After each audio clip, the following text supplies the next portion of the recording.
Okay, I'll just show you how to pair a mobile from any screen. If you click the home button, you can either click phone or go into settings, the easiest one to do. If there's nothing connected at the moment, click phone, and then you've got pair a phone. Search for your vehicle on your device and select it once it is found. So now we go to settings, we'll make sure Bluetooth is on, click Bluetooth on, and then we're watching out at the bottom, waiting for, there we go, we've got Ford Transit.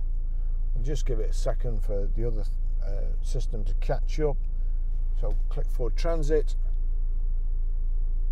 Confirm that the PIN displayed on sync matches the PIN displayed on your device. 481994, so yes, pair.